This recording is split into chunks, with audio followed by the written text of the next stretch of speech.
welcome to my channel AllasYummyFood. I'm so excited to see you here today, and we're making one of my favorite cakes ever. It's got peanuts, it's got caramel, it's got chocolate, and it's got like this light sour cream mousse which tops the cake so well. It's very gentle, very soft, with lots of caramel and hazelnut inside. So if you're a big fan of peanuts and caramel, this cake is definitely for you. I can't wait to show you how to make this. Let's get baking. First thing we're gonna do is make our caramel. Into a pot, add your sugar and water, swirl it around to make sure all your sugar is coated in water, and we're going to cook this on a low to medium heat until the sugar starts to caramelize.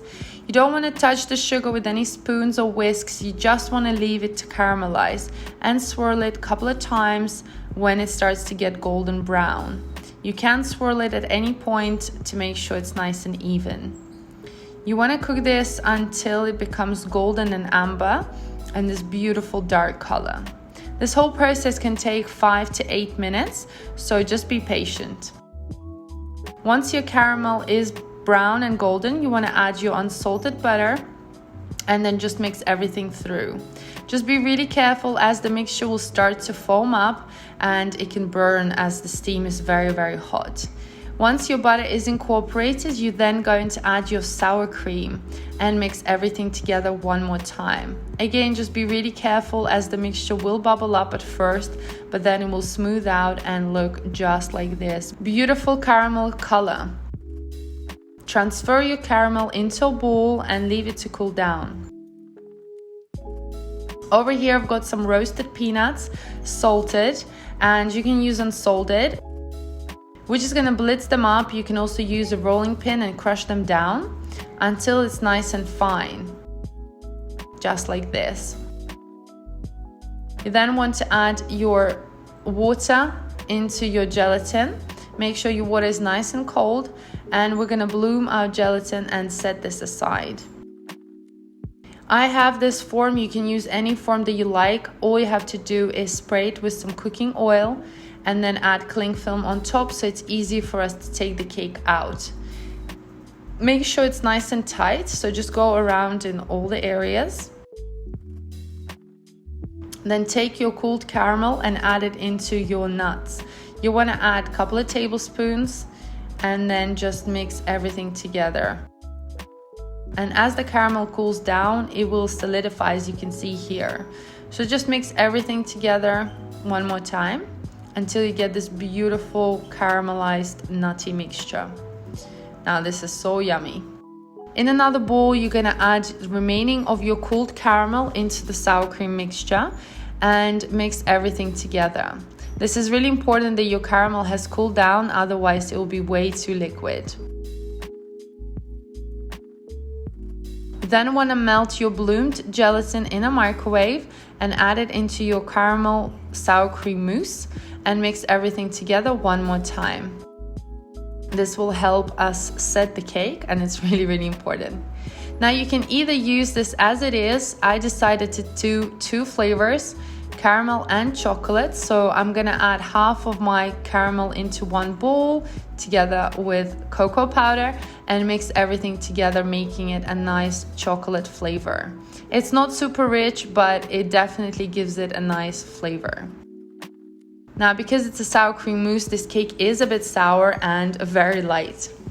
Then you want to add your caramelized nuts all the way at the bottom and just spread them as evenly as you can and just make sure it's nice and tight. Now the cornflakes are optional. I wanted to experiment with this, but they did become very soggy after the cake has chilled in the fridge. So I recommend excluding the cornflakes and just adding the mousse, but it's completely up to you. You can see I have added the cornflakes throughout each appliance of the mousse. So you want to add your vanilla mousse. So you want to add your caramel mousse first, and then you want to add your chocolate mousse and just spread it nice and even. Now it's completely up to you if you want to include the cornflakes. Like I said, I didn't personally enjoy them as much in the cake, but a lot of people did, so it's up to you. If you want to add, I would recommend adding maybe more nuts in between the layers. I think it would taste much better and more crunchy. Once you've repeated the layers between caramel and chocolate, you can then just finish up and make sure your last layer is done. And just add your chocolate mousse at the very end, spread it out, and just make sure it's nice and even, just like this.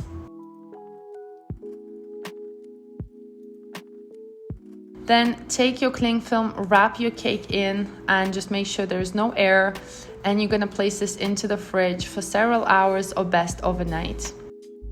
Now, it has been in my fridge overnight and it's all set. It's gonna be nice and easy to take it out. So what I usually do, I place my presentation dish over the board, and then you just wanna take out the mold, and it's nice and easy. The cake just, the cling film just peels off from your cake, and it's nice and set, just like so.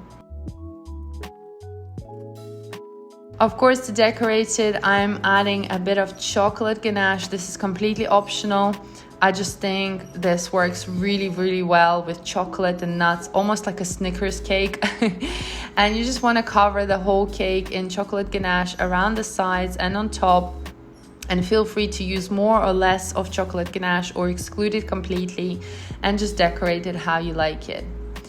I usually top it up with more roasted salty peanuts on top, just like so, and then some sprinkles.